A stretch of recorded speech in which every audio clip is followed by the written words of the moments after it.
I'm Lynn Bondurant at NASA's Lewis Research Center in Cleveland, Ohio. I'm hosting this program, Gemini Science. It's part of the series called Life in the Universe. During these programs, we're looking at how man learned to travel in space and how he's looking for extraterrestrial life, among other things. During our last program, we saw that Project Mercury was a first step in our goal to reach the moon. The Gemini project, the subject of this program, was the second step toward landing men on the moon. Gemini is a zodiacal constellation of the twins Castor and Pollux. And for the United States, during the Gemini project, 2 astronauts rode in the Gemini craft. Remember, only one spaceman could ride in the Mercury craft that preceded Gemini. The highlight of Gemini was learning to link up 2 spacecraft in space called rendezvous and docking. A second highlight was learning to walk in space. Of course, intense training of the astronauts continued in preparation for mankind's first trip to the moon. Now let's see a clip from a film called Legacy of Gemini, which shows astronaut training, Gemini craft flying in Earth orbit, as well as Gemini craft flying in formation and the photos of Earth. On Gemini, training began on Earth and in the atmosphere. This specially designed airplane was flown hundreds of times on parabolic sweeps into the sky to provide the Gemini astronauts with brief periods of weightlessness. Here, seconds at a time, the difficulties of living in space were rehearsed.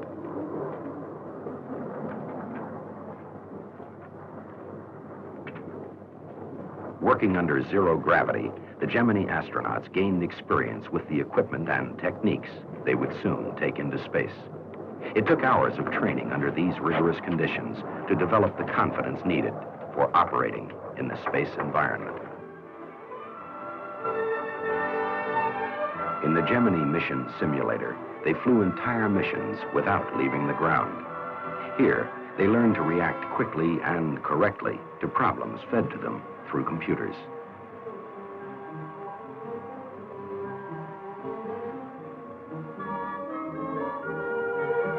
The Gemini astronauts exposed themselves to the stresses of the space environment.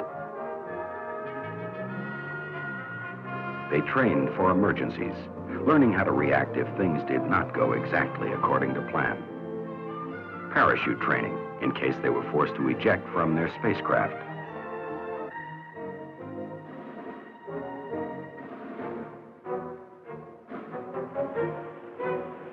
Water survival for landings in the ocean.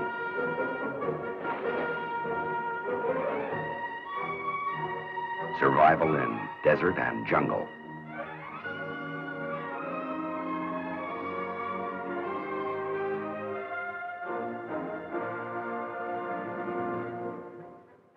But ultimately, there was no substitute for being there. Gemini took the men and the tools and the problems into orbit.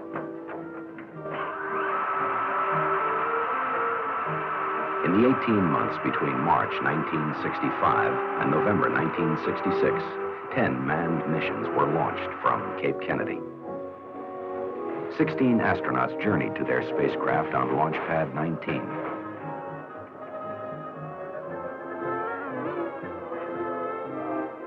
Virgil Grissom and John Young were first. Then James McDivitt and Edward White, L. Gordon Cooper and Charles Conrad, Frank Borman and James Lovell, Walter Schirra, Thomas Stafford, Neil Armstrong, David Scott, Eugene Cernan and Michael Collins, Richard Gordon, Edwin Aldrin. 4 of the Gemini astronauts made the trip twice. Together, these men helped thrust the United States into a new era of exploration.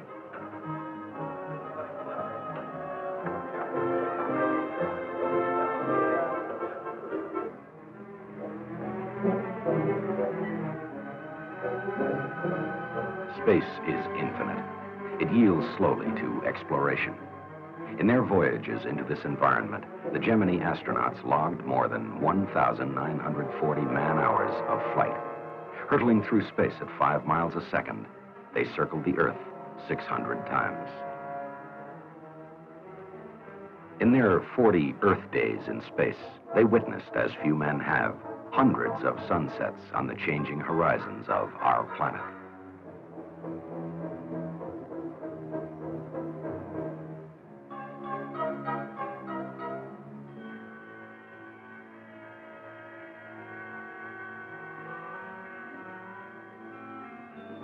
Sweeping over continents in a matter of minutes, they gained a new perspective of Earth.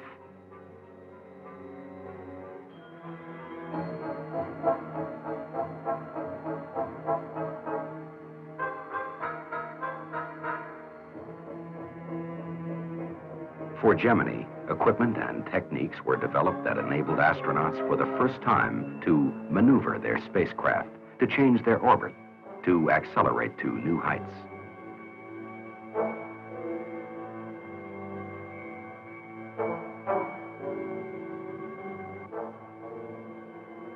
The first Gemini maneuvers were basic, flying formation with the spent second stage of the Titan II rocket.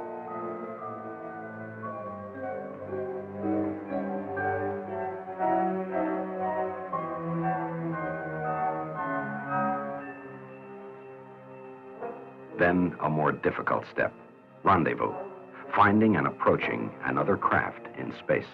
Okay, Gemini 6, ready to copy. Okay, P8, 06, 3500.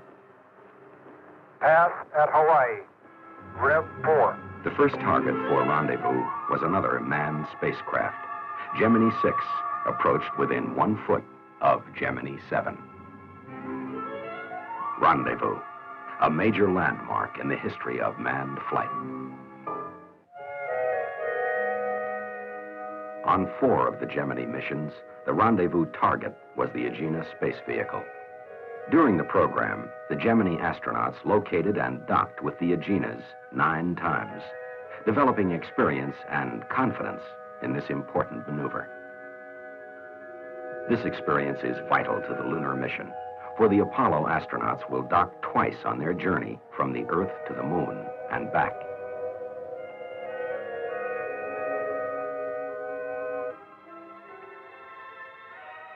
From their vantage point in space, the astronauts had a spectacular view of our planet.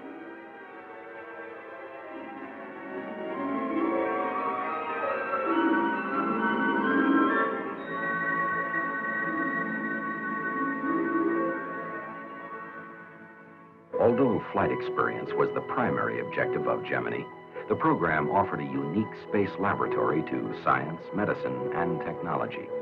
More than 50 experiments were carried on the Gemini spacecraft.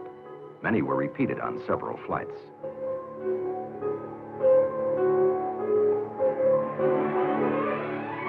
One experiment was photography of the Earth. Vast areas never seen by man in their entirety were studied.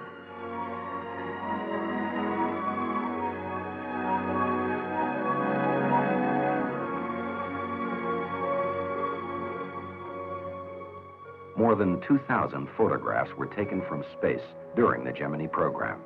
These pictures are being used to correct maps and to provide oceanographers, geologists, and geographers with new information about the Earth.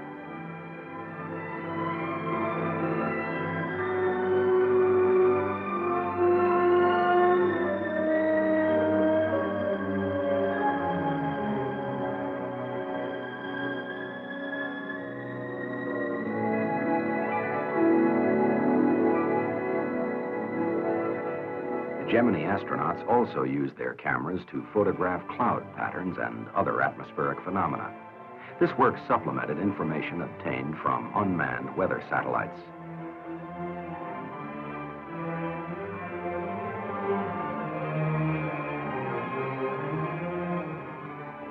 Hundreds of high-resolution photographs were made to provide new knowledge about the weather of the world.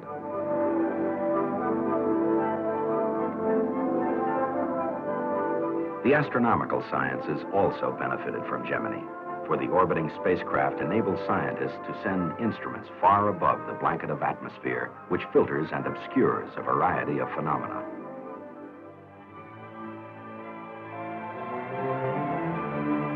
On Gemini 12, an eclipse of the sun was photographed for the first time from space.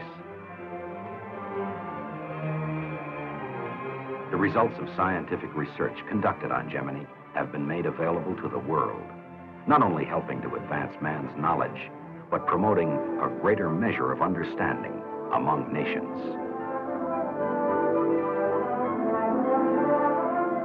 Three of the manned Gemini missions were flown to investigate the problems of long-duration spaceflight. Gemini 4 was a 4-day mission. Gemini 5, 8 days. On Gemini 7, astronauts Lovell and Borman spent 2 weightless weeks in space.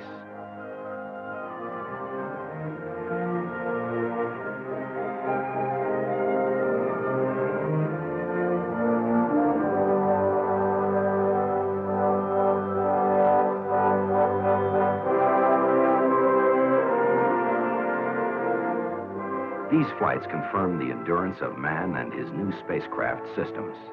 They showed that an astronaut can live in space longer than is required for a round trip to the moon, and thus paved the way for Project Apollo.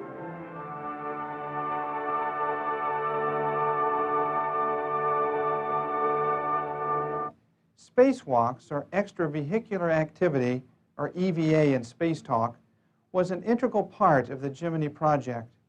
Now we'll see astronaut Ed White making America's first spacewalk.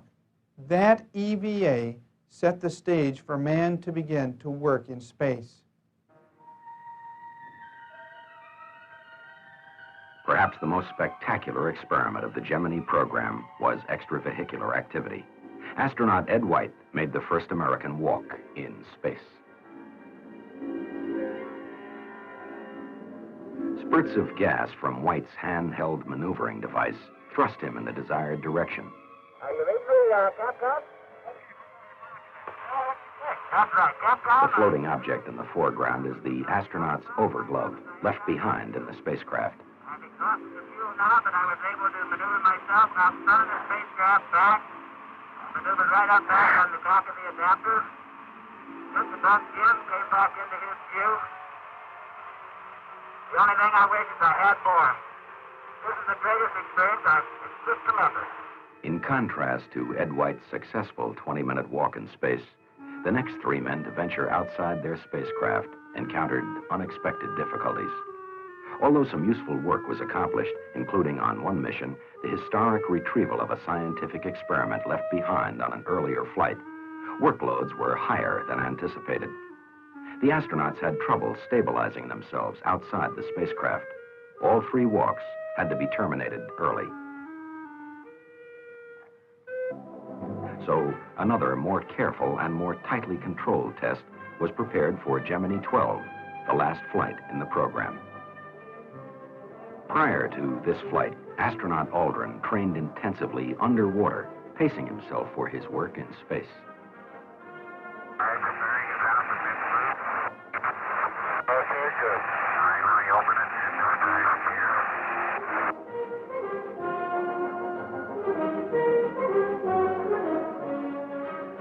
The tasks assigned to him were designed to compare the difficulty of working in a weightless environment with work under normal gravity.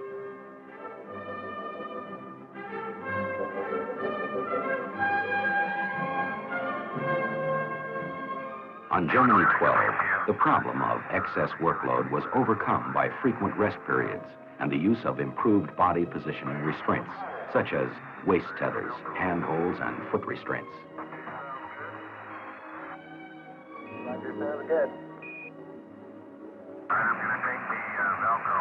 Extravehicular activity has important applications to the lunar mission.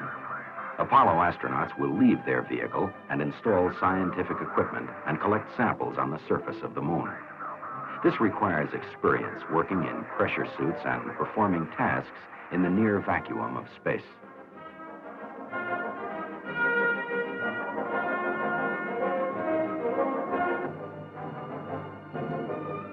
Gemini provided more than 12 hours of experience in extravehicular activity.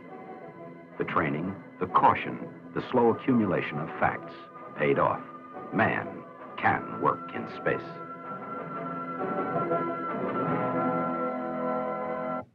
During Gemini, Longer missions were possible than during the earlier Mercury project.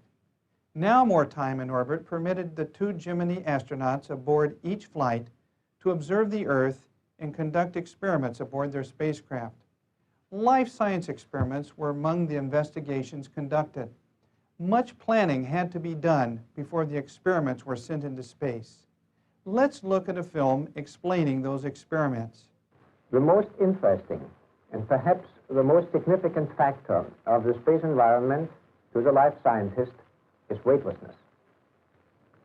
Investigation of this unique phenomenon and its effect on the living organism will contribute to the development of a new concept, that of gravitation biology.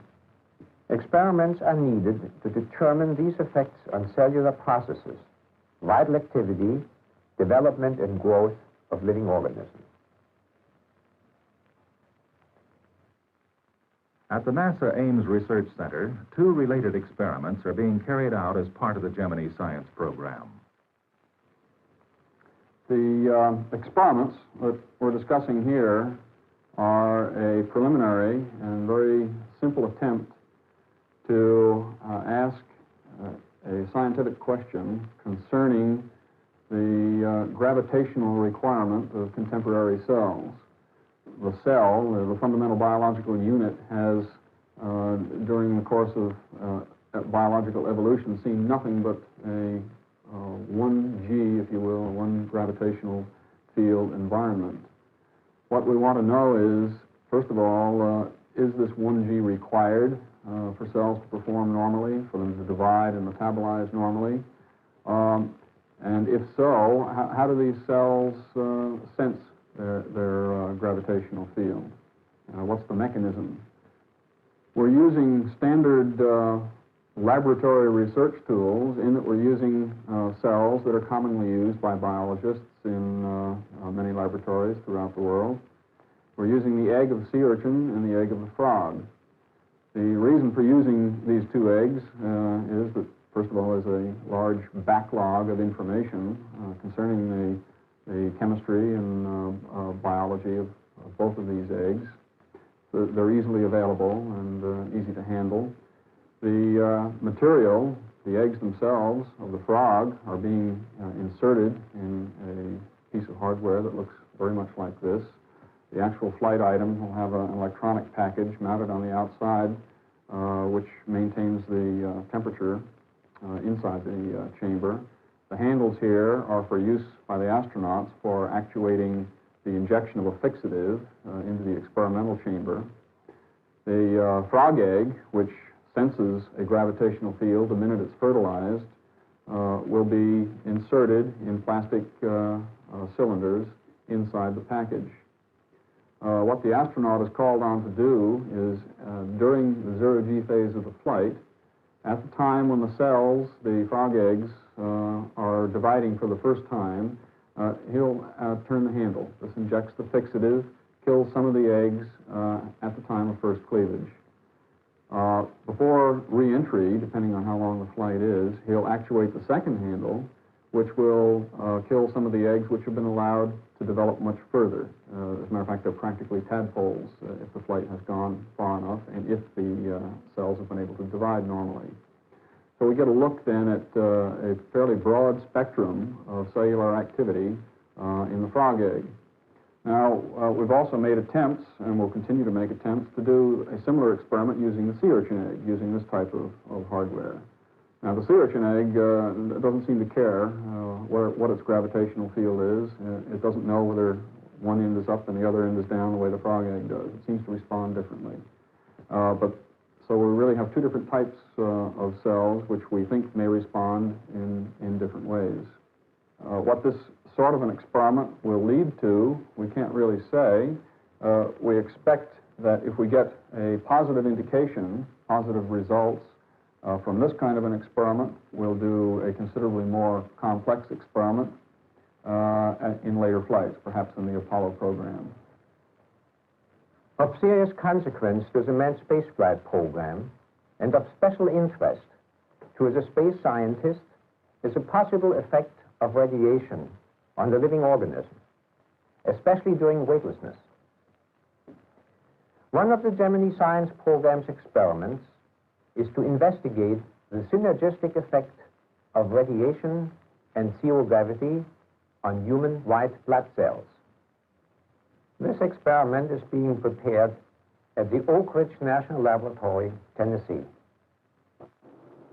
Our experiment was designed to test whether there are, as has been suggested, unusual biological effects of radiation encountered during the course of a space flight. Human blood samples were exposed to known doses of radiation during the Gemini 3 mission. Simultaneous in-flight and ground control experiments were performed. Because of the perishable nature of the living blood cells, the device had to be loaded, assembled, welded, tested, and installed aboard these spacecraft immediately before flight. This is a model of the device fabricated and designed by the FIDS Y12 plant to carry out the irradiations. The sterile blood samples are located in these plastic blood sample chambers in an hermetically sealed aluminum case. Some 50 minutes after the beginning of the flight, the pilot operated the handle, thus moving the blood sample holders in between the phosphorus 32 radiation sources. 20 minutes later, the pilot reversed his operation, thus withdrawing the blood samples from the radiation source array.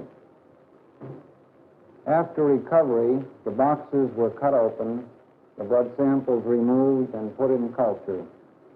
Some 66 hours later, the cultures were fixed and chromosome preparations were made. Upon return to Oak Ridge, the leukocyte chromosome preparations were scored. Some 200,000 chromosomes were analyzed. Two classes of aberrations were observed. Single break aberrations produce only a single pair of fragments. Multiple break aberrations, on the other hand, in addition to the fragments, produce new chromosome forms, such as this dicentric. While there was no difference in the yields of aberrations of the multiple break type between the ground control and the flight experiments, there was a statistically significant difference between the yields of single break aberrations. Thus, it appears that there is no unusually large hazard from radiation associated with space flights. On the other hand, the experiment shows that there is an effect, one that is interesting to radiobiologists. For this reason, we plan to repeat and extend our experiments on later manned spaceflight missions.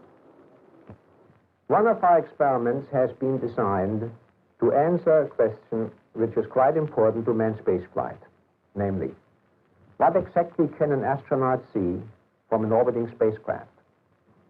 First, we taught the astronauts to measure their own visual acuity during flight by means of a specially designed vision tester, which we built for the purposes of the experiment. Their training also included flights in conventional aircraft, designed to give them familiarity with a special pattern which we laid out on the ground. This pattern was composed of white rectangles, randomly oriented and laid out on plowed ground. The astronauts were required to report by radio on the orientation of the various rectangles. During the actual Gemini spaceflight, the experiment is done in precisely the same way. The flight plan calls for the astronauts to observe each day, to look down from space on the pattern on the ground, and also each day to test their visual acuity with the onboard vision tester. We have some data from the GT5 mission and some preliminary conclusions from those data. This figure shows that the visual performance of the astronaut before the mission was essentially identical with his performance throughout the mission. And this figure has a solid curve which represents the visual performance of the astronaut throughout the many experiments that were made before flight. If performance in space was the same as it was before the flight, then the threshold measurement obtained by his out-of-the-window observation of the ground patterns should fall on that line. And these 2 points obtained during the GT-5 mission indicate just that. The life science experiments showed that neither orbital spaceflight nor any of the stresses connected with it produced significant, unpredicted genetic damage. Also, we learned that a gravitational field is not necessary for frog eggs to divide normally. There was inconclusive data for the sea urchin egg fertilization experiment. What kinds of things did we learn from Gemini? Let's see a film clip to explain. Of first importance is the fact that Gemini sent more men into space and kept them there longer. People in other nations not only witnessed Gemini as it happened, but also helped accomplish the program's objectives, showing again the necessity for international cooperation in the peaceful exploration of space. Gemini also leaves as its legacy a greatly expanded science and technology, proof that government, industry, and the scientific community can work together to translate man's boldest dreams into action.